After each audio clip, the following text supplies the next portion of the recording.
कुछ दिनों के लिए जो तेहरा में जो कुछ हुआ है वो किसी से छुपा हुआ नहीं, लेकिन खामोशियां है चारों तरफ लब सिले हुए। सच कोई आज कह दे ये किसकी मजाल है। हम अब सफर कैसे करें इस दौर के माहौल में, अपनी ही सांसों से अपनी रूह घबराने लगी। है मुहिब्बान वतनी रहबरों से होशियार, इनकी तकरीरों में खुशबू खून की आने लगी। मेरा नाम मास्टर इसरार है, लेकिन मैं बता रहा हूँ गीता का सार है कि कर्मण्यवादी का रस्ते माँ फलेसु कदाचन। श्री कृष्ण ने कहा है कि हे मानव तो कर्म कर, फल देना ना देना वो परम पिता परमात्मा का काम है। तालिबान इतने किलोमीटर दूर हमारे से बैठे हैं, हमारा उनसे क्या संबंध है? हम तो यहाँ सच्चर कमेटी को रो रहे जी। मैं अपनी तबाही की तारीख लिखूं कैसे?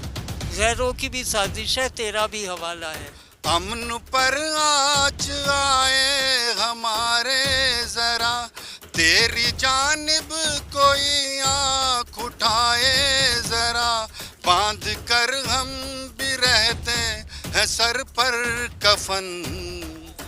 ऐ वतन ऐ वतन ऐ वतन ऐ वतन। मैं तालिबान तालिबान हमसे हजारों किलोमीटर दूर है और उससे है, उसको हमें तो सोचना भी एक किस्म में नकारा बात है, कोई सोच भी नहीं सकता इसके बाद। पाकिस्तान क्या है? एक तो पाकिस्तान तो इंडिया के सामने एक निवाला है, बकरी है। पाकिस्तान जो है, हम शेर हैं, हम शेर हैं। हम चीन को देखना, हमें चीन जो आ रहा है ना चढ़ा हुआ 10-15 किलोमीटर आ गया, उसका मुंह तोड़ जवाब देंगे हम उसको। ये क्या तालिबान क्या है? तालिबान तो कुछ नहीं, हमसे क्या पता तालिबान का? इलेक्शन का दौर है। मेरा आपसे यही दरख्वास्त है कि आपने तालिबान पे सवाल पूछा, तालिबान को हम बिल्कुल कंडम करार देते हैं, उग्रवादियों के साथ बिल्कुल नहीं है हम। मज़हब एक देश अलग होता है और जहाँ उग्रवाद की तालीम हो उसको हम बिल्कुल कंडम करार देते हैं। हम हिंदुस्तानी हैं।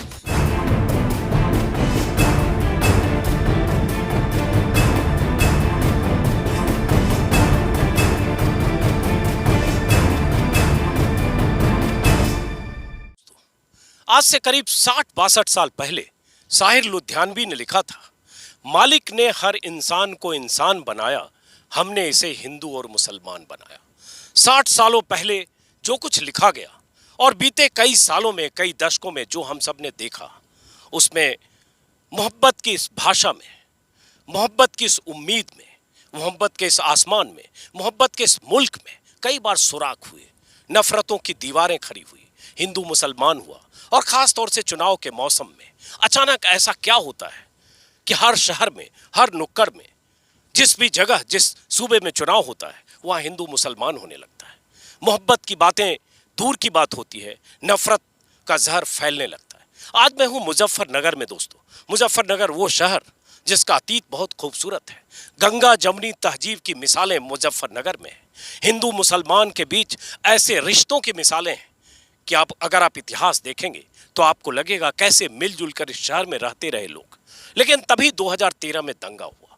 दंगे ने वो शक्ल लिया कि सैकड़ों हजारों लोग बेघर हुए, 50-60 लोगों की मौतें हुई। उसके बाद राजनीति ने करवट बदला, बीजेपी हर सीट पर जीती।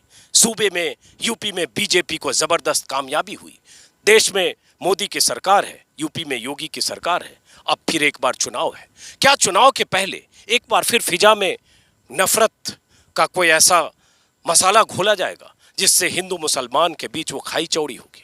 या मुसलमान जो इस देश के वासिंदे उसी तरह से हैं जैसे कोई हिंदू है, इस मुल्क की ज़मीन में उनका भी खून पानी है। क्या होता है जब चुनाव के वक्त अचानक कोई नेता, कोई किरदार, कोई सियासी रहनुमा अचानक एक धर्म विशेष को टारगेट करता है? क्यों ऐसा होता है कि अफगानिस्तान में तालिबान जब कब्जा करता है मुल्क पर, वहाँ से भगदड़ मचती है, तो इस मुल्क में, इस देश में, इस प्रदेश में राजनीतिक दल तालिबान से एक धर्म विशेष को जोड़कर देखने लगते हैं? क्यों ऐसा होता है कि जब जब सियासत को सत्ता चाहिए होती है, तब तब एक धर्म को टारगेट किया जाता है? क्योंकि लगता है कि यही सबसे आसान रास्ता है। आज मैं मुजफ्फरनगर में अम्बा विहार इलाके में हूँ। नाम अम्बा विहार है, लेकिन इस मोहल्ले में मुस्लिम रहते हैं। और मेरे आसपास जो पीछे आपको लोग दिख रहे हैं, इस शहर के वाशिंदे हैं, जिसमें शायर भी हैं, जिसमें वकील भी हैं, जिसमें कारोबारी हैं, जिसमें कुछ पीछे युवा भी हैं। इन सब से भी बात करूंगा, कुछ दिल की बात, कुछ समझने की बात, कि जब चुनाव के मौसम में ऐसी बातें होने लगती है तो मुसलमानों के मन में क्या होता है, क्या विचलन होती है, क्या बेचैनी होती है, क्या सोचते हैं वो मुल्क को लेकर, सियासत को लेकर, अपने भविष्य को लेकर, अपनी तहजीब और तमीज को लेकर। इसी के लिए मैं यहाँ हूँ सबसे पहले आपसे। इसका नाम अंबा विहार है। सुनने में लगता है कोई मंदिर है, हिंदुओं का मोहल्ला होगा, लेकिन यहाँ बताया गया कि यहाँ मुस्लिम चारों तरफ, जिस पार्क में हूँ इसमें मुस्लिम रहते हैं। अंबा विहार से क्या रिश्ता है? अजीत भाई, पहले तो आपका स्वागत अंबा विहार में, और मैं पर्यटन संस्था से जुड़ा हुआ हूँ। यहाँ पर जो अंबा विहार है, ये यहाँ पर मुस्लिम्स, आपने जैसा बोला 90-95% मुस्लिम रहते हैं। और पीछे मेरे जो आप जाएंगे एक पार्क और है, उसमें अम्बेश्वर मंदिर है, उसके नाम पर ये अंबा विहार पड़ा है इसका नाम। और जो आप शुरू में जब एंट्री करी होगी आपने, उस एंट्री करने के अंदर जितने भी मकान पड़े होंगे आपको, वो सब हिंदू रहते हैं वहाँ पर। और हम सब यहाँ पर हिंदू मुस्लिम, ये एक पहला मुजफ्फरनगर के अंदर ये इलाका ऐसा है, हमारा इलाका, जहाँ पर हिंदू मुस्लिम मिलजुल कर और मोहब्बत के साथ रहते हैं। इसलिए मैं इससे पहले जब हम थे 2013 से पहले, ये जो नाम आप सुन के भी आए होंगे, सुनते भी रहे होंगे, मोहब्बत नाम नगर के नाम से मशहूर रहा है। और उसके बाद जो ये 2013 की वारदात हुई है, उसके बाद से कुछ धीरे धीरे इंसिडेंट हुए और बातें हुई और कुछ लोग मरे। इसके अंदर अफवाहें फैली हैं, कुछ फेक वीडियो भी चले हैं, जिसके अंदर फिर खैर सब अब धीरे धीरे लाइन पर आया है। और मोहब्बत, उसके बाद सभी लोग, जितने गौहर भाई भी हैं, वकील साहब हैं, हम लोगों ने प्रोग्राम किए हैं सभी गाँव में जाकर, शहरों में जाकर, उनमें मोहब्बत पैदा हुई। जब चौपाल के अंदर हम बैठे, हिंदू मुस्लिम जब हम इकट्ठे होकर बैठे, पकौड़ियों पर और चाय पर हमारी बातचीत हुई है, तो दिलों से यो यार हम तुमसे डर रहे थे, वो कह रहे थे आप हम तुमसे डर रहे थे। उसके बाद जब जो दो हाट लग गई थी, उन हाटों को एक किया गया, अब दिलों की नफरतों को, मैल को धोया गया। और उसके बाद यहाँ पर जो मैं इस इलाके की बात बता रहा हूँ, मंदिर जो है, मंदिर के आसपास कोई हिंदू कम्युनिटी के नहीं है। जब पहले थे उनको 5-6 साल हमने रोके भी रखा, उनके साथ बहुत खिदमत भी की कि यहाँ पर ना जाएं, आपको सेफ्टी है। क्योंकि यहाँ पर कोई अगर जब वो कर्फ्यू भी लगता है तो यहाँ कोई पुलिस वाला भी नहीं आता है इस इलाके में, क्योंकि हम सब मोहब्बत से रहते हैं। लेकिन वो खैर वो अच्छी जगह चले गए हैं, ऐसा कोई नहीं है कि मैं प्लान करके गया हूँ। तो अंबा नगर, उस अंबा विहार मंदिर के नाम पे इसका नाम है, अम्बेश्वर मंदिर के नाम पे है। और वहाँ पर हम पंडित जी को बोल रखा है, डेली वो आकर वहाँ दिया बाती करते हैं और उसको दिया जलाते हैं और पूजा करते हैं यहाँ पर। चलिए, ये भी एक मोहब्बत की मिसाल है। आपका शुभ नाम? मोहम्मद अहमद। आप शायर हैं ऐसा मुझे बताया गया, और मुजफ्फरनगर के बहुत शायर हुए भी हैं।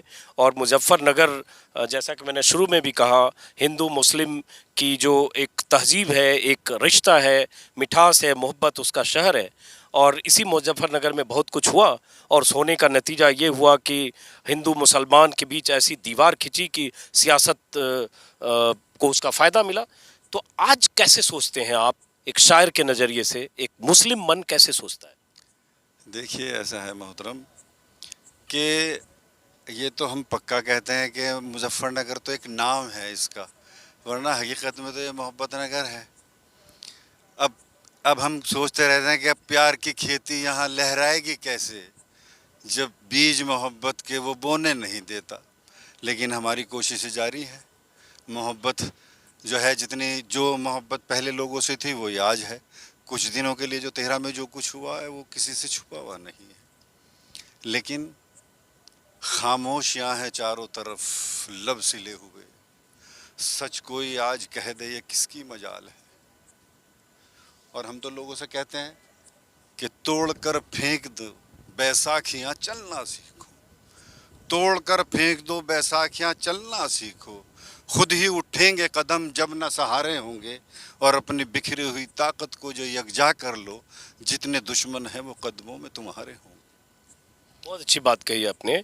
और लेकिन बात यही है कि क्या ऐसा होता है कि अचानक एक मोहल्ले में सब लोग रहते हैं और अच्छे रिश्ते होते हैं, दशकों तक अच्छे रिश्ते होते हैं, और अचानक वो दीवार कैसे खड़ी हो जाती है? और वो दीवार खड़ी होती है तो आपको एक शायर के तौर पर कैसा लगता है? आज चुनाव है, चुनाव में फिर हिंदू मुसलमान की बात होगी, गोलबंदी की बात होगी, मोर्चेबंदी की बात होगी। देखिए, ऐसा है, ये तो एक ऐसा बीज बो दिया गया है कि ऐसे मौक़ों पे ऐसे हालात पैदा कर दें कि लोग जो हैं, चूँकि एजुकेशन ज़्यादा नहीं है लोगों के पास। हिंदुस्तान में इस पर ज़्यादा जोर नहीं दिया जाता। यहाँ तो दूसरी चीज़ों पे जोर दिया जाता है। यहाँ लोग जो हैं गरीब लोग बहुत हैं, हिंदुस्तान में गुर्बत बहुत है, तो मज़हब की लाइन पे फ़ौरन चले जाते हैं और इस तरह की बातों पे ज़्यादा करके और भाई भाई करने लगे। जबकि हम आपको बता रहे, हमने आज तक जो है हिंदुओं को वोट दिया, हिंदू ही हैं, चाहे वो किसी भी पार्टी के हों, हिंदू लोग हैं, हिंदुओं को वोट दिया। पता नहीं क्यों हिंदू मुस्लिम हो गए, मुसलमान जो है मुसलमान एक तरफ, जब भी हिंदुओं को वोट देते हैं आप देखते होंगे यहाँ जितनी पार्टियाँ हैं सब हिंदू पार्टी है, लेकिन पता नहीं खुद ही नाम लोगों ने बना रखे, वो आप सब समझते ही हैं कि किन लोगों ने ये पार्टियाँ बांट रखी कि हिंदू की पार्टी है, मुसलमान की पार्टी है, ये मुसलमान चीज़ है, ये हिंदू चीज़ है। ये इस तरह की जो गलत फहमी है डाल देते हैं। बेचारे अनपढ़ लोग हैं हमारे कुछ लोग, वो इन बातों में आ जाते हैं, फिर एक वो मॉब सा बन जाता है और ये काम होने लगता है। आता हूँ आपके पास। मॉब की आपने बात की। इस दौर में मॉब के साथ लिंचिंग जुड़ा होता है और मॉब तो हर दौर में हुआ और भीड़ का एक अपना भीड़ की अपनी मानसिकता होती है, लेकिन उस मॉब के साथ लिंचिंग जुड़ जाए तो नतीजे में कोई पहलू खान मारा जाता है, कोई रकबर खान मारा जाता है, कोई झारखंड में मारा जाता है, कोई अलवर में मारा जाता है, कोई ट्रेन में मारा जाता है, कोई दादरी में मारा जाता है। और सबसे दुर्भाग्यपूर्ण ये होता है कि जब कोई खान, पहलू खान या रकबर खान मारा जाता है तो जश्न भी मनाने वाले लोग ट्विटर और सोशल मीडिया पर जश्न मनाते हैं, जस्टिफाई करते हैं और साबित करने की कोशिश करते हैं कि वो इस मुल्क के प्रति वफादार नहीं था। अभी भी क्या हुआ, यूपी में हुआ, कानपुर में हुआ, एक रिक्शे वाले ने जय श्री राम, एक रिक्शे वाले पर आरोप लगा कि धर्म परिवर्तन करा रहा था और इस आरोप में उसे पीटा गया, जय श्री राम बोलने को बाध्य किया गया, उसके बाद उसकी बच्ची के सामने उसको पीटा गया। ऐसी लिंचिंग की घटनाएं, पिटाई की घटनाएं बहुत आती हैं।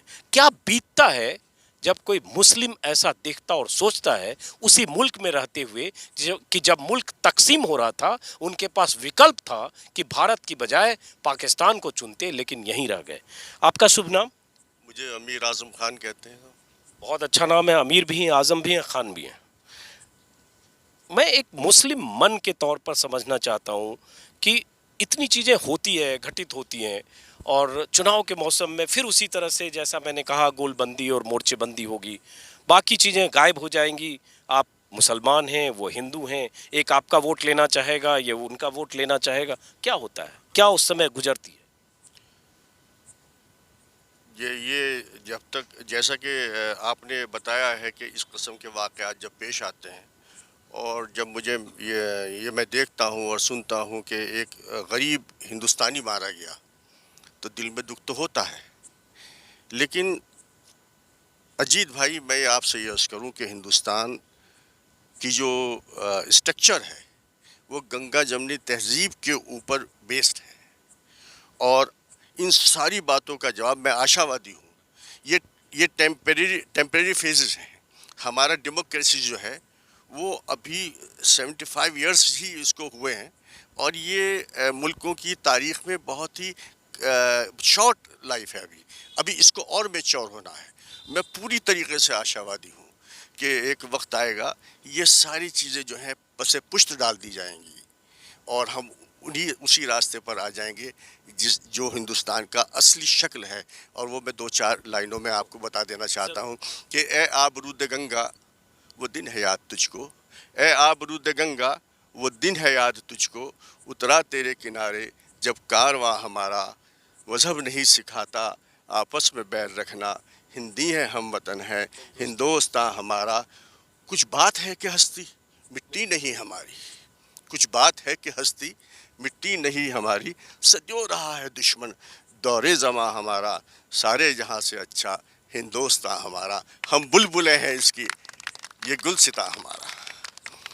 इसमें हम गुलसिता में बैठे हुए हैं इस वक्त, जहाँ इस वक्त आप खड़े हैं इसका नाम है गुलशन पार्क।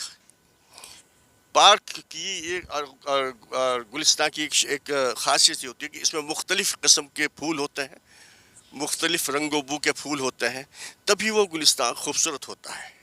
ऐसे ही ये हमारा प्यारा मुल्क हिंदुस्तान है जिसमें हिंदू भी है, जिसमें मुसलमान भी है, जिसमें ईसाई भी है, जिसमें सिख भी है, जिसमें जैन भी है, जिसमें पारसी भी है, जिसमें यहूदी भी है, ये सब मिलकर जो है ये हमारा प्यारा हिंदुस्तान है।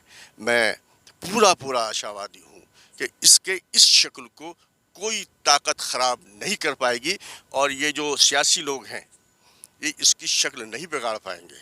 जीत हमारी ही होगी, जीत मोहब्बत की ही होगी। लेकिन आप पेशेंस रखें, वेट करें। उनका जो काम है वो अहले सियासत जाने, उनका जो काम है वो अहले सियासत जाने। हमारा पैगाम मोहब्बत है, मोहब्बत है जहाँ तक पहुँचे और इंसान का इंसान से हो भाईचारा, यही पैगाम हमारा। अंजुम बहुत बढ़िया, बहुत अच्छी बात की आपने। और यकीनन अगर देश का हर नागरिक, इस मुल्क का हर इंसान उस तरह से सोचने लगे कि वो इंसान पहले है, हिंदू और मुसलमान बाद में है, तो शायद इस मुल्क की सूरत और सीरत दोनों बदलेगी। लेकिन ऐसा होता है क्या? चुनाव के वक्त 6 महीने बाद चुनाव होने हैं, बहुत तरह की बयानबाजियां होगी।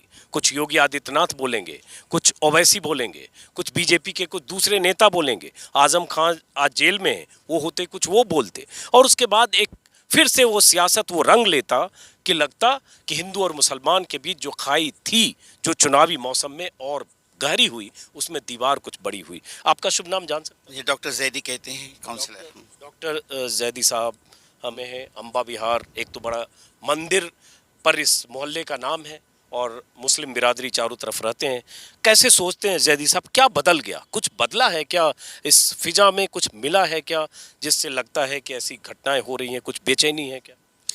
देखिए जी साहब, धैर्य से मेरी 2 बातें सुनिए। मैं भारत राष्ट्र राज्य का और उसकी अस्मिता का प्रतिनिधि हूँ।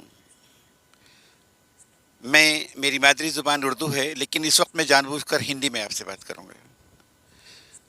धर्म की मूल अवधारणा मनुष्य को मनुष्य से जोड़ने वाली होती है, लेकिन अफ्यून, जिसे सोवियत संघ के शासकों ने ओपियम का नाम दिया है, धर्म का एक दुरुपयोग ये भी है। जब इसमें सांप्रदायिकता आ जाती है, अंधविश्वास आ जाते हैं, तो ये धर्म की मूल अवधारणा परिवर्तित हो जाती है, संदेश भी बदल जाता है और इसका दुरुपयोग हमेशा से होता चला आया है, आज भी हो रहा है। अब मैं वो बात कहना चाहता हूँ आपसे जो सुननी। मेरा पूर्ण विश्वास है, वकील साहब तो कह ही रहे थे कि मुझे आशा है, मैं कहता हूँ मेरा पूर्ण विश्वास है कि भारत के इस गौरव को कोई भी बहुत अधिक समय तक प्रभावित नहीं कर सकता। निश्चित रूप से भरोसे के साथ कह रहा हूँ, बहुत कम समय के लिए इसको सांप्रदायिक रूप से अपहरित किया जा सकता है, लेकिन इसको चुनौती नहीं दी जा सकती। भारत भारत ही रहेगा, भारतीय नैतिकता भारतीय ही रहेगी और इसे कोई परिवर्तित नहीं कर सकता, नेवर, कभी भी नहीं। अब अंतिम बात की तरफ आता हूँ। आपने जो प्रश्न पूछा है उसके संदर्भ में, क्योंकि सवाल आप सबसे राजनीति की कर रहे हैं। जो कुछ भी घटनाएं यहाँ पर घटी हैं ये अस्थायी हैं, ये हर देश में हर काल में होती चली आई हैं, हमने भी इनको फेस किया, हम भी कर रहे हैं। लेकिन भारत राष्ट्र राज्य और इसकी अस्मिता जिस दृष्टि से संसार में जानी जाती रही है, वो अपने आप में एक ठोस कदम है और एक ऐसा कदम है जिस पर जितना गर्व किया जाए वो थोड़ा है। मगर दुर्भाग्य से कभी कभी झूठ के भी हाथ पैर बड़े हो जाते हैं, वो भी शासक बन जाते हैं, जैसे कि आज के दौर के अंदर बन गए। उसमें कहीं ना कहीं हमारी अपनी भी गलतियां होती हैं जनता की, लेकिन जनता को मैं गलत कभी भी नहीं कहता। राजनीतिक जो लोग होते हैं वही इसका दुरुपयोग करते हैं। जनता तो सामान्य रूप से सीधी सादी होती है, राजनीति ही इसको गलत रंग दे देती है। अब भी ऐसा ही हुआ है, कल को बहुत जल्द ये बादल छटेंगे और विश्वास कीजिए बहुत खूबसूरत प्रकाश आपको देखने को मिलेगा। भारत फिर भारत की शक्ल के अंदर उभरेगा। और जहाँ तक मैं मुजफ्फरनगर की बात करूँ तो मुझे अपने मुजफ्फरनगर के ऊपर, मुजफ्फरनगर के रहने वाले नगरवासियों के ऊपर सभी पर गर्व है। चुनाव के मौसम में ही ऐसा क्यों होता है? वैसे मेरा नाम मास्टर इसरार है, हमारा नारा भाईचारा मिशन का मैं राष्ट्रीय सचिव हूँ। वैसे तो चुनाव के वक्त की बात करें तो वैसे तो मैं सर्वोच्च न्यायालय का ध्येय वाक्य है यतो धर्म ततो जय, यानी कि जहाँ धर्म वहाँ जय विजय होना। राज्य में महाभारत में भी 11 बार आया है, मगर वो निर्भर करता है हमारी सोच पर, हमारी मेंटलिटी पर कि हम धर्म मानते किसको है, क्या है धर्म। मैं कि मजहब नहीं सिखाता, वो तो सुना है आपने कि मजहब कोई बुरा नहीं होता, ख्याल बुरे होते हैं, और इंसान कोई बुरा नहीं होता, अमाल बुरे होते हैं। मैं गुजारिश करूंगा अपने हिंदुस्तान वासियों से कि अल्लाह वालों, राम वालों, अपने मजहब को सियासत से बचा लो। अल्लाह वालो, राम वालो, अपने मजहब को सियासत से बचा लो। मंदिर और मस्जिद कभी फुर्सत में बना लेना।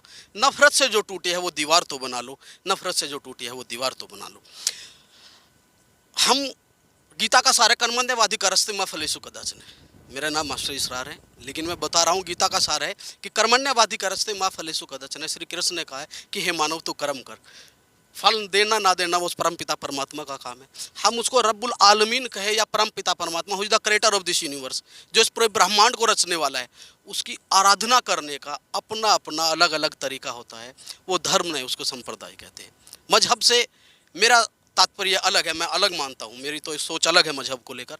आप कहे तो मैं बता देता हूँ। चलिए बताइए। मैं मानता हूँ कि धारणा धर्मित्याउ धर्मो धार्यते प्रजा यतस्या धारणा संयुक्त धर्मिति निश्चय, अर्थात जो धारण करने के लायक। तो श्लोक भी आप जानते हैं? बिल्कुल जानता हूँ मैं। हमारी भारतीय संस्कृति की विशेषता है, अच्छी बात। India culture is the oldest culture of the world, India is the biggest democratic country of the world. But हमारी संस्कृति की जो विशेषता है अनेकता में एकता, और हमारी संस्कृति हमें सिखाती है कि जो हमारी भाषा है संस्कृत भाषा, वो तो हमारी जो है जन्मजात भाषा है, उसमें मैं बोलता हूँ because I know the means of it. मुझे कोई गुरेज नहीं। सर्वे भवन्तु सुखिनः सर्वे सन्तु निरामया सर्वे भद्राणि पश्यन्तु मा कश्चित् दुःख भाग् भवेत् पढ़ता हूँ मैं, क्योंकि मैं इसके मतलब को जानता हूँ। समस्या अगर कई है तो लैक ऑफ एजुकेशन है, इल्म की कमी है, शिक्षा का अभाव है। अगर शिक्षा की कमी न है, वो शिक्षित हो जाएगा, जागरूक हो जाएगा, तो पता लगेगा कि सर्वे भवन्तु सुखिनः का मतलब क्या है, सब सुखी हो, सर्वे सन्तु निरामया, सब निरोगी का हो। नमाज के बाद में दुआ में हाथ उठाकर यही तो मांगते हैं हम कि अल्लाह सबको शिफा दे, सबको खुश रख, और उसके बाद हमारा भी भला कर। बहुत अच्छी बात की आपने, शिक्षा की आऊँगा आपके पास। बहुत अच्छी बात की शिक्षा की। और ये जब शिक्षा की बात होती है तो ये भी बात आती है कि मुस्लिम में शिक्षा की जो बुनियाद मजबूत होनी चाहिए वो बहुत कमज़ोर है। और सच्चर कमीशन की रिपोर्ट देख लीजिए, या जितनी बार इस पर अध्ययन हुआ उसमें आता है कि एजुकेशन में जितना इन्वेस्ट किया जाना चाहिए सरकार की तरफ से भी और मेरे ख्याल से समाज की तरफ से, वो शायद उसकी प्राथमिकता में कहीं कम रहता है। क्या ये सब भी वजह होता है जैसा वो जिक्र करता है? मेरे हिसाब से तो ये सब चीज़ें जैसे वकील साहब ने बताया है ये टाइमली है, और अगर सभी लोग अपने सही उद्देश्य से और सही सच्चे मन से इस पर गौर करें तो ये सब चीज़ें दूर हो सकती हैं।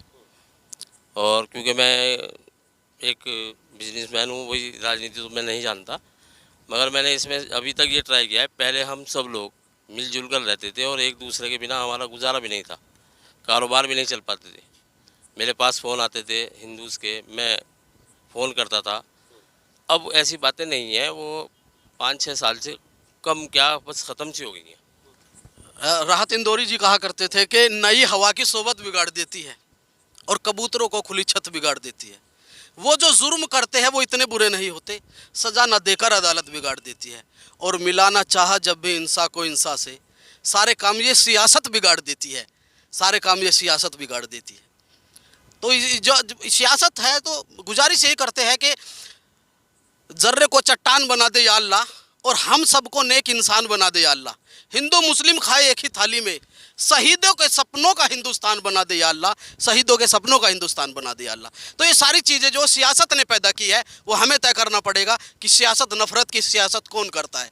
मेरा तो मानना यहाँ तक है जो सियासत में अपने स्पीच में धर्म का जिक्र भी करे उससे चुनाव अधिकार छीन लेने चाहिए। मुद्दे विकास के होने चाहिए, देश की तरक्की के होने चाहिए, शहीदों के सपनों का भारत बनाने की बात होनी चाहिए। नहीं हम जी अच्छी बात आपने कही कि जो धर्म का जिक्र करता है और जैसे ही धर्म को सियासत से मिलाते हैं तो उसका अंजाम वही सब होता है, चाहे किसी भी धर्म किसी भी कौम के लिए बात हो। मैं किसी पर्टिकुलर धर्म की बात नहीं कर रहा हूँ, कोई भी हो, वो हिंदू नाम हो, वो मुस्लिम नाम हो, सिख हो, ईसाई हो, जो धर्म का जिक्र करे। नहीं, हिंदुस्तान में रहने वाला भारतीय प्रत्येक नागरिक भारतीय है। हम बाई चांस इंडियन नहीं बल्कि बाई चॉइस इंडियन है। हमारा हक इतना ही है हिंदुस्तान पर, जितनी मोहब्बत ईमान से है उतनी मोहब्बत हिंदुस्तान से है। बहुत अच्छी बात। अब ये बताइए कि क्या मुस्लिम के तौर पर इन सालों में लेफ्ट आउट जैसा फील होता है कि पॉलिटिकल सिस्टम से, पॉलिटिकल पैट्रोनेज से या किसी ढंग से लेफ्ट आउट है, ऐसा कुछ बदला हुआ सा महसूस होता है?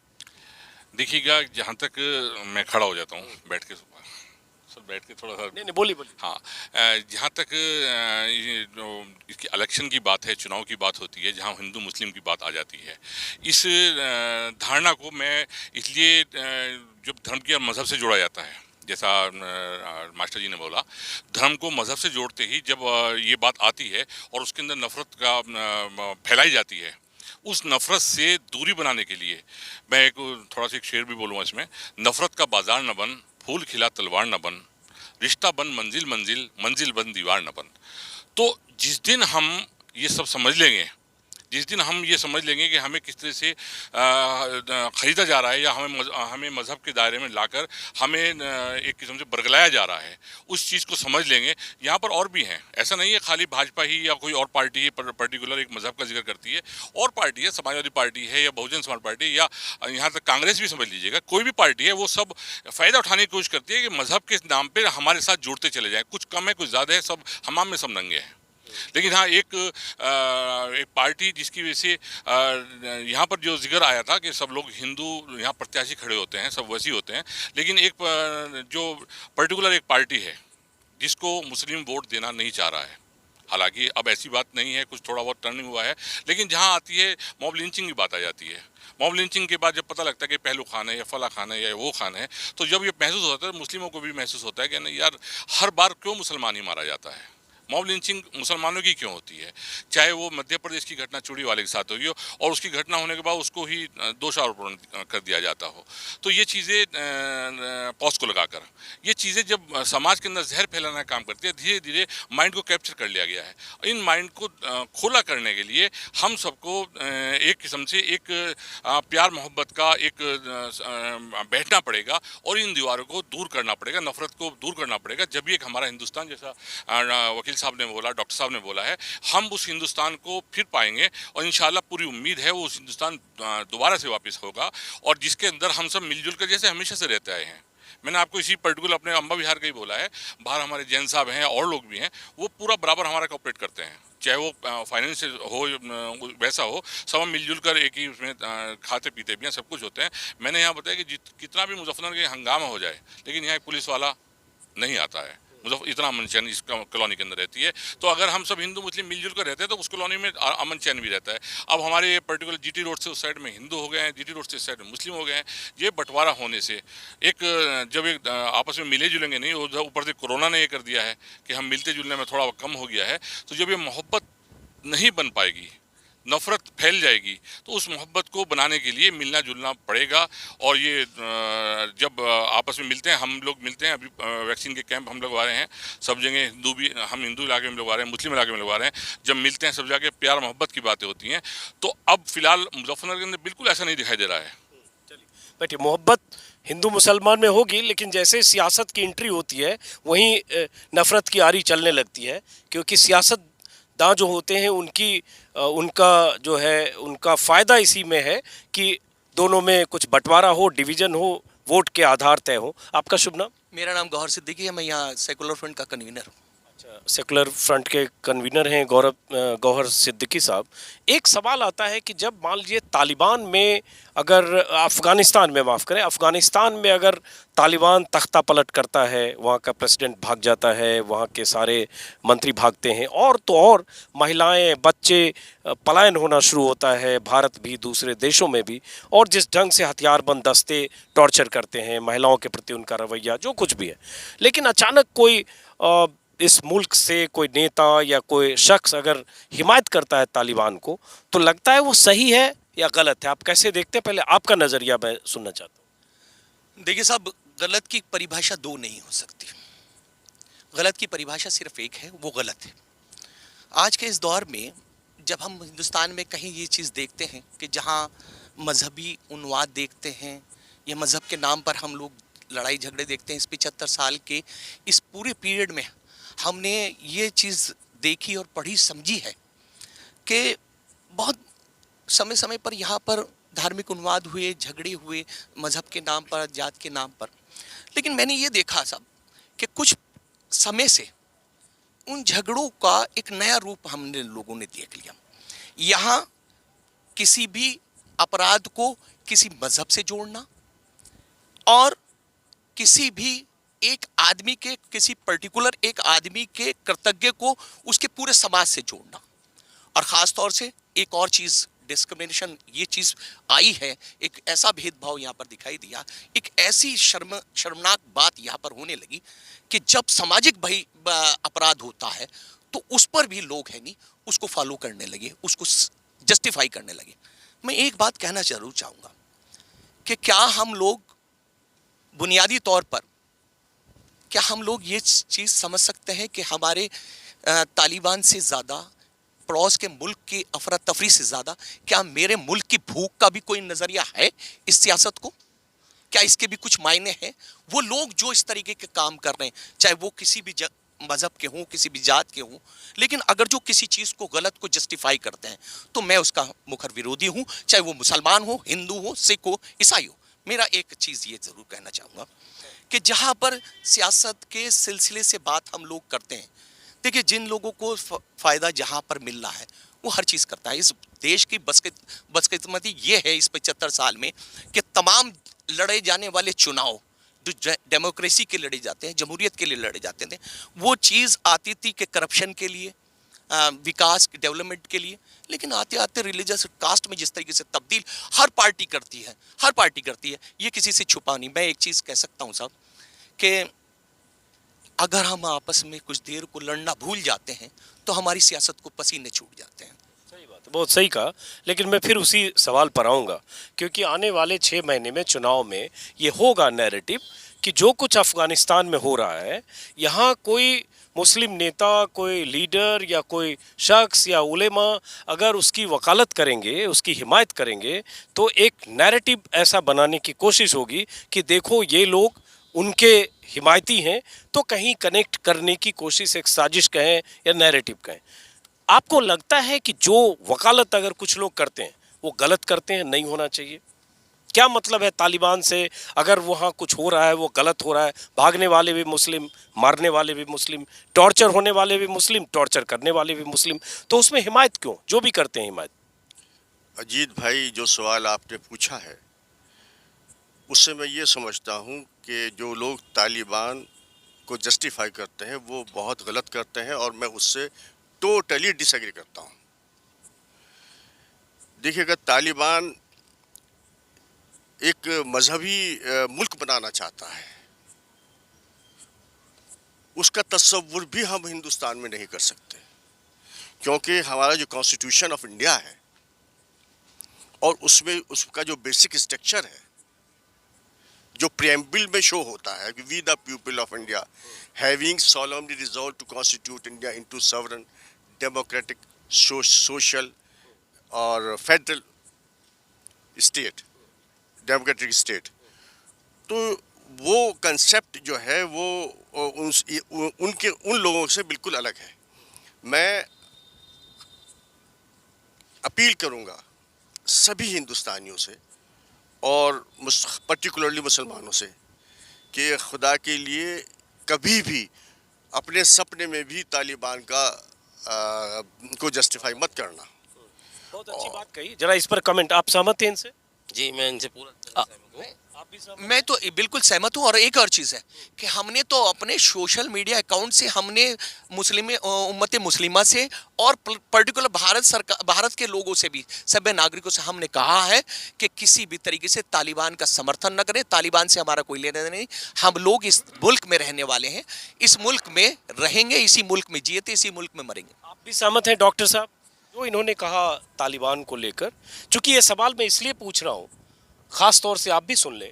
होता है ये है कि कोई एक नेता या कोई एक मौलाना या कोई एक मुफ्ती, एक शख्स कहीं से बयान देता है और उस बयान का अंजाम ये होता है कि बीजेपी के नेता, बीजेपी के कार्यकर्ता या बजरंग दल का कोई नेता कार्यकर्ता इस तरह से देश में माहौल बनाने की कोशिश करता है कि इस मुल्क के जितने मुसलमान हैं वो तालिबान परस्त हैं या तालिबान के समर्थक हैं। और हुआ यूं कि अभी बीजेपी के यूपी के ट्विटर हैंडल से भी जो योगी आदित्यनाथ की तरफ से प्रचार का आगाज़ किया गया, उसमें भी कुछ चेतावनी है कि जो तालिबानी मानसिकता के लोग होंगे उनका इलाज किया जाएगा। तो जाहिर है योगी सरकार, बीजेपी और बीजेपी का नैरेटिव सेट करने वाले तमाम लोग उस मौके के इंतज़ार में हैं कि जब कोई ऐसी बात हो और किसी ढंग से यूपी के मुसलमानों को, देश के मुसलमानों को तालिबान परस्त होने के खांचे में फिट किया जाए। तो ये आवाज़ आपको सुनना जरूरी है। 4-6 लोगों की आवाज़ को आप इस मुल्क के मुसलमानों की आवाज़ समझने की गलती ना करें, ये समझना जरूरी है। इसलिए हाँ, मैंने अपनी भूमिका बता दी। मेरा पर्पस ये है, मैं इस बहाने समझना चाहता हूँ कि जो इन्होंने कहा और जो कुछ बयान आ जाते हैं, और उसके बाद तालिबान परस्त मुसलमान, देखो तालिबान आ गया। मैं गांव में जा रहा हूँ, कहीं गांव का कोई बुग्गी वाला आदमी, कोई खेती वाला आदमी, गन्ने वाला भी बोल रहा है अगर ये योगी की सरकार नहीं बनेगी तो तालिबानी आ जाएंगे। कैसे? जैसे वहाँ आ रहे हैं। क्रिया की प्रतिक्रिया तो होती ही है। उत्तर तो आपने खुद ही दे दिया है। कितने लोग हैं? ना के बराबर। और जहाँ ये क्रिया है, प्रतिक्रिया आएगी ही स्वाभाविक रूप से। लेकिन मैं चुनौती के साथ कह रहा हूँ कि भारत का अधिकतम मुसलमान किसी भी दृष्टि से तालिबान का अनुसरण नहीं करेगा और करता भी नहीं है, किसी भी दृष्टि से नहीं करेगा। आप बिल्कुल बिल्कुल। मैं तालिबान तो तालिबान हमसे हज़ारों किलोमीटर दूर है और उससे है, उसको हमें तो सोचना भी एक किस्म में नकारा बात है। कोई सोच भी नहीं सकता इसके बारे में। कोई तालिबान के बारे में ना सोचता है ना सोचेगा, और जो सोचेगा वो हमारी सरकार है, प्रधानमंत्री, और उन लोगों से बातचीत करेंगे कैसे उनसे संबंध रखने, क्या रखने हैं। हमें उससे कोई मतलब नहीं, अपने देश को देखना है और हमें अपने यहाँ पर एजुकेशन बढ़ानी है। जब ये चीज़ एजुकेशन बढ़ जाएगी, ये चीज़ें सब खत्म हो जाएंगी। और एक दिलचस्प बात है, भारत सरकार की तरफ से अभी ऑफिशियल स्टैंड नहीं है, लेकिन देश के मुसलमानों से जरूर पूछा जा रहा है कि आपका तालिबान पे स्टैंड क्या है, और इसमें न्यूज़ चैनल भी अपनी हिस्सेदारी निभाते हैं। आप भी सहमत हैं? तालिबान अफगानिस्तान में जो हो रहा है, उनके मुल्क का मामला है, तख्ता पलट उन्होंने किया, टॉर्चर कर रहे हैं, जो मैंने शुरू में किया, मरने वाला मारने वाला, विक्टिम और एक्यूज दोनों मुस्लिम, उससे यहाँ क्या मतलब है? एडवोकेट महबूब आलम, तालिबान इतने किलोमीटर दूर हमारे से बैठे हैं, हमारा उनसे क्या संबंध है? हम तो यहाँ सच्चर कमेटी को रो रहे जी। मैं अपनी तबाही की तारीख लिखूं कैसे? गैरों की भी साजिश है, तेरा भी हवाला है। आज 75 साल हो गए। सच्चर कमेटी कह रही कि हम यहाँ का भारतीय मुसलमान दलितों से भी बदतर दिशा में पहुँच गया है। ना हमारे पास तालीम है, ना हमारी आर्थिक स्थिति अच्छी है, ना राजनीतिक स्थिति अच्छी है। हमारा तालिबान से क्या संबंध है? 75 साल से सब के सब झुनझुना पकड़ा दें, हमें वोट बैंक समझ रहे। और ये जो अंग्रेज़ों की नीति है ना, डिवाइड एंड रूल, कुछ बांटो और राज करो, बांटो और राज करो। पिछले जब आज़ाद हुआ 5-10 साल तक तो खामोशी रही। उसके बाद कोई भी राजनीतिक दल ऐसा नहीं है जिसने इस नीति को ना अपनाया हो, और आज तक अपना रहा। ये हमारे इस देश का दुर्भाग्य है, क्योंकि हम धार्मिक भावनाओं में बह जाते हैं। अभी आपने देखा 2 महीने पहले क्या हुआ, यमुना में, गंगा में लाशें बह रही थी, गैस सिलेंडर नहीं मिल रहे थे। ये सब इन चीज़ों को पर्दा डालने के लिए ये तालिबान भी आवेगा, यहाँ लव जिहाद भी आवेगा, मॉब लिंचिंग भी आवेगी। वो राम मंदिर का तो मामला ख़त्म हो गया, ज्ञान वापी का आ रहा। अब ये सारी चीज़ें, वो डिवाइड एंड रूल जो है वहाँ से चल रही। बहुत अहम बात आपने कही और ये सही है। मैंने भी शुरुआत में सच्चर कमेटी का जिक्र किया कि मनमोहन सिंह सरकार में भी सच्चर कमेटी की रिपोर्ट धूल फांकती रही। मेरे ख्याल से 2005-6 की बात है। और उसके बाद बीजेपी सरकार में सच्चर कमेटी को तो आप भूल ही जाइए कि सच्चर कमेटी पर कोई बात होगी। और वहीं से हाँ, दिन ना उम्मीद नहीं, दिन ना उम्मीद नहीं, नाकाम ही तो है। लंबी है गम की शाम, मगर शाम ही तो है। बहुत बढ़िया, बहुत बढ़िया, बहुत बढ़िया वकील साहब। और यहाँ आता हूँ, एक शायर भी हैं।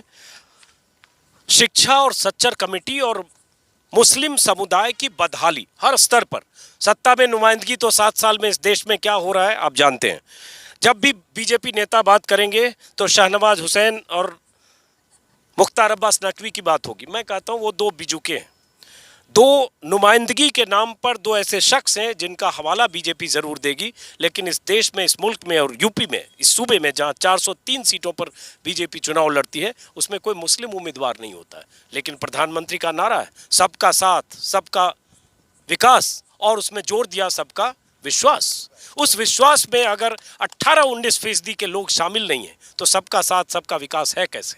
जब योगी आदित्यनाथ की सरकार चुनाव के पहले शहर शहर के नाम बदलने की तैयारी हो रही है, फिरोजाबाद के नाम बदल दो, मियाँगंज के नाम बदल दो, अलीगढ़ के नाम बदल दो, सहारनपुर मुजफ्फरनगर के नाम बदलने की भी कुछ कवायद संगीत सोम ने 3 साल पहले चिट्ठी पत्री लिखी थी, नाम मुझे याद नहीं, शायद लक्ष्मी। तो ये क्यों होता है? चुनाव के मौसम में होता है। इससे आप अंदाजा लगाइएगा, सबका साथ, सबका विकास, सबका विश्वास, इसमें कितने छेद हैं। अब आप तो शायर हैं, आप लोगों की वतन परस्ती पर जब सवाल उठता है इस तरह से सोशल मीडिया में या चुनाव के दौरान, तो एक शायर कैसे सोचता है? देखिए, शायर तो अपने गीतों में, अपनी गज़लों में ही बात करता है। मैं आपको थोड़ा सा मैं खड़ा होकर के बता बिल्कुल बिल्कुल बिल्कुल। ऐ वतन, ऐ वतन, ऐ वतन, ऐ वतन, गोद में तेरी पलकर हुए हैं जवान, देश दुनिया में है तेरे जैसा कहा, मेरे प्यारे वतन मेरे हिंदुस्तान, सदके तुझ पर हमारे हो ये जानो तन, ऐ वतन, ऐ वतन, ऐ वतन, ऐ वतन।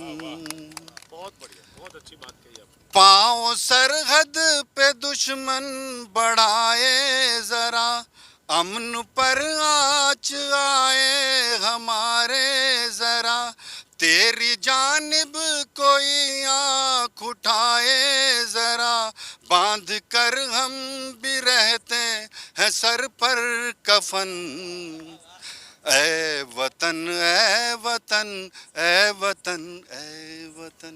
बहुत बढ़िया, बहुत अच्छी बात। और ये बात, ये जो इन्होंने गाया है, इनके दिल की आवाज़ है। और जो लोग मुसलमानों की वतन परस्ती पर शक करते हैं, इन चेहरों को याद करिएगा।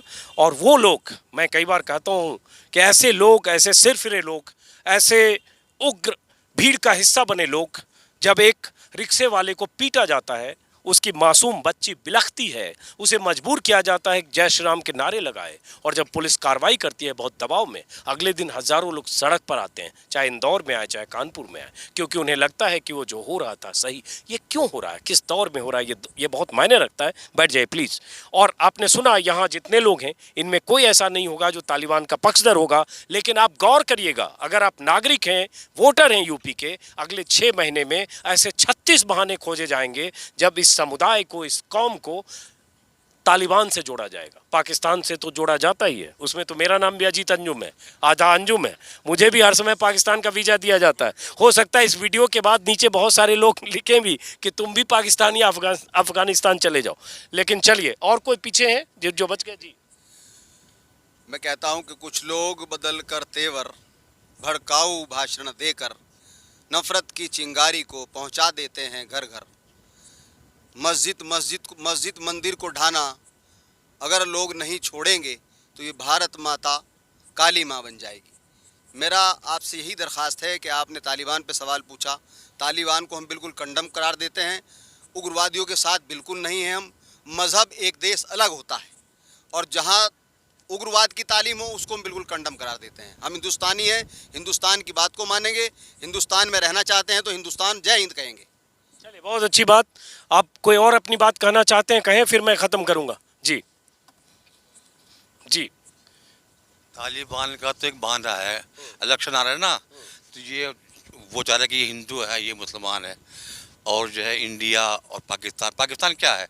एक तो पाकिस्तान तो इंडिया के सामने एक निवाला है, बकरी है। पाकिस्तान जो है, हम शेर हैं, हम शेर हैं। हम चीन को देखना, हमें चीन जो आ रहा है ना चढ़ा हुआ 10-15 किलोमीटर आ गया, उसका मुंह तोड़ जवाब देंगे हम उसको। ये क्या तालिबान क्या है? तालिबान तो कुछ ही नहीं, हमसे क्या पता तालिबान का। इलेक्शन का दौर है ना, बस ये चल रहा है। अब इसके लिए मैं एक शेयर करना चाह रहा हूँ, जो आजकल के नेता जो है ना, ये रहबर नेता जो है ना, ये नेता वाले रहबर, एक तो रहबर हमारे आलिम दीन है, ये नहीं, ये जो नेता बने फिर रहे हैं रहबर, इस पर मैं एक शेयर कर रहा हूँ। अब सफ़र कैसे करें इस दौर के माहौल में, अपनी ही सांसों से अपनी रूह घबराने लगी। ऐ मुहिब्बान वतनी रहबरों से होशियार, इनकी तकरीरों में खुशबू खून की आने लगी। ये ऐसे नेता बने फिर रहे हैं, ये जब गुफ्तगू करते हैं तो खून जो है बहाने की बात करते हैं। ये अच्छी बात नहीं करते। ये भिड़ाना, हिंदू मुस्लिम कहाँ, हिंदू मुस्लिम कहाँ, कहीं नहीं है। ये तो इलेक्शन हो रहा है क्या अफगानिस्तान, और वो क्या है अफगानिस्तान, ये पाकिस्तान। पाकिस्तान क्या है? कुछ भी नहीं पाकिस्तान। यूपी खा जाएगी इसको, पाकिस्तान को। मिलिट्री की नहीं है की जरूरत, यूपी की पब्लिक पाकिस्तान को खा जाएगी। हमें चीन को देखना है हमें। चलिए, आपका शुभ नाम? शादाब हैदर। शादाब जी, बैठिए। आप कुछ कहना चाहेंगे? पीछे बैठे हैं आप। चलिए, तो आप क्लोजिंग कुछ आपका बचा हुआ है तो हो गया, अगर चाहे तो मैं कह दूंगा। लास्ट है आसिम फिरोजाबादी कहते हैं, जैसे अभी मेरे बड़े हैं सब, मैं ये शायर है, मुझे डर लगता है इनके सामने ज़्यादा बोलना। जो ना अब तक हुआ कर दिखाएंगे हम, गैर को भी गले से लगाएंगे हम, अपने हिंदोस्ता को खुदा की कसम, अपने हिंदोस्ता को खुदा की कसम, फिर से सोने की चिड़िया बनाएंगे हम। बस। बहुत बढ़िया, बहुत बढ़िया। कुछ बोलना चाह रहे हैं? मैं क्योंकि बिल्कुल लास्ट हम लोग यहाँ पर पहुँच गए, तो मैं एक बात ये कह रहा था कि आपके चैनल को कम से कम पक्ष के लोग कम देखते होंगे, शायद विपक्ष के ज़्यादा। तो मुझे आज इस मंच से, इस आपके सोशल मीडिया अकाउंट से हम लोग एक मैसेज देना चाहते हैं कि जो मुल्क में डिस्क्रिमिनेशन पैदा कर रहे, जो मुल्क में एक बेवजह का माहौल पैदा कर रहे, किसी चीज़ को एक धार्मिकता वाले लोग धार्मिकता पर भाषण दे रहे, उसको परिभाषित करें। मैं इस चीज़ को ये चीज़ कहना चाहता हूँ कि सीधा सीधा आपके इस अकाउंट से ये चीज़ जाए, इस मुल्क में जब बेपढ़ा लिखा कोई बात करता है तो उसकी बात समझ में आती, लेकिन जब पढ़ा लिखा आदमी बेवकूफ़ी वाली बात करता है तो ये चीज़ करता है कि वो कहीं ना कहीं एक साजिश का शिकार है, एक कम अकली का शिकार है। तो मेरी ये गुजारिश है, कहेंगे मैं ये कह रहा हूँ कि माना इस दौर सादगी का दौर नहीं, लेकिन सादगी से अच्छा कुछ और भी नहीं। चलिए, बहुत बढ़िया। चलिए दोस्तों, ये हाँ जी, अच्छा जी, बताएं। जी अंजुम भाई, शुक्रिया बहुत बहुत। दो बातें आपने कही। सबसे पहला आपका सवाल ये था पब्लिक से कि ये चुनाव आ रहा है, चुनाव के वक्त ही क्यों ये बातें उठती हैं, चाहे वो धर्म के नाम की हो या तालिबान जो अफ़गानिस्तान की समस्या है, उससे हमारा क्या मतलब है। पहले सवाल का जवाब तो मैं आपको ये देना चाहूँगा कि आपने जो कहा है कि चुनाव के टाइम भी हिंदू मुस्लिम की बातें क्यों होती हैं। घर का बड़ा अगर कोई हो और बच्चा गलती करता है, उसको आप अगर डांटेंगे नहीं गलती पर, उसको इनाम देंगे, तो क्या करेगा बच्चा? आपका बच्चा बिगड़ेगा। जब इस देश में कुछ लोग जिनकी मानसिकता हिंदुस्तान को एक रखने में नहीं है और वो सिर्फ अपनी राजनीतिक रोटियां सेकना चाहते हैं, उन अपने बच्चों को या अपने छोटे भैया नेताओं को ये कहते हैं कि नहीं, ये अच्छी गाली देता है किसी कम्युनिटी को या माइनॉरिटी को, या उसमें कोई भी हो सकता है, हिंदू भी हो सकता है, मुसलमान भी हो सकता है, सिख भी हो सकता है, पारसी भी हो सकता है, और उनको टिकट के नाम पर नवाजते हैं कि आप विधायक का चुनाव लड़ेंगे, आप एमपी का चुनाव लड़ेंगे, तो फिर क्या होगा? इसका जवाब तो है ये। अब रही बात दूसरी, अफ़गानिस्तान में जो समस्या खड़ी हुई है तालिबान की, वो समस्या अफ़गानिस्तान की है, इंडिया की नहीं है। आप भी हम लोग से पूछ रहे हैं, पहली बात तो मुस्लिम कम्युनिटी में तालीम बहुत ज़्यादा नहीं है, और उस कम्युनिटी के लोगों से मीडिया ज़्यादातर चैनल, एक दो चैनल को छोड़कर, उन लोगों से जाकर पूछते हैं कि आपका क्या स्टैंड है तालिबान के ऊपर। हमारे माननीय मुख्यमंत्री योगी जी भी कहते हैं कि उनका इलाज भर दिया जाएगा। पहले भी उन्होंने इस तरह के डायलॉग मारे हैं कि जो गुंडे हैं, जो इस तरह के लोग हैं, यूपी छोड़ जाएं, नहीं तो सरेंडर कर दें, इलाज भर दिया जाएगा। अब मैं ये पूछता हूँ योगी जी से, और प्रधानमंत्री हमारे नरेंद्र मोदी जी हैं, कि पहले तो वो बता दें कि उनका स्टैंड क्या है। अपनी बात क्यों नहीं करते? जो वो तो पढ़े लिखे भी हैं, उनके पास समझदार भी हैं, उनके जो पार्टी है या पार्टी जो चला रहा है उनका संघ, उसमें तो IAS है, PCS है रिटायर, उनसे क्यों पूछा जाता कि तुम्हारा स्टैंड क्या है? हमसे क्यों? किस बात का? हम तो राजनीति में नहीं है, कितने % लोग हम में हैं, मगर नहीं, सिर्फ और सिर्फ अपनी राजनीतिक रोटी सेकने के लिए, चुनाव में अपना फ़ायदा उठाने के लिए, हिंदू मुस्लिम करने के लिए।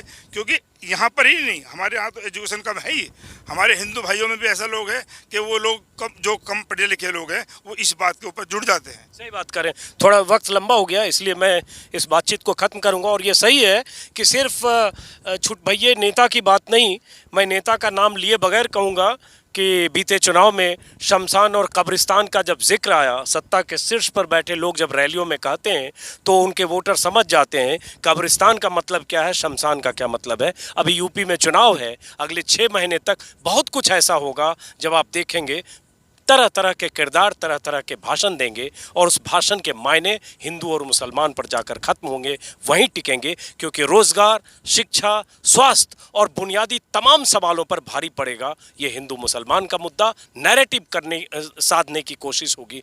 अब यूपी के नागरिकों को तय करना है कि क्या उस नैरेटिव के जाल में फंसें या उस बुनियादी सवाल के साथ खड़े हों, सत्ता से सवाल पूछें कि आपने 5 साल में क्या किया, और उसके आधार पर अपना फैसला करें। फिलहाल इस वीडियो को ख़त्म करता हूं दोस्तों, मुजफ्फरनगर के अंबा विहार मोहल्ले से, और ये सारे लोग यहीं के आसपास के बाशिंदे हैं। फिर मुलाकात होगी यूपी के किसी और इलाके से, या हो सकता है मुजफ्फरनगर में। फिलहाल शुभ रात्रि, नमस्कार।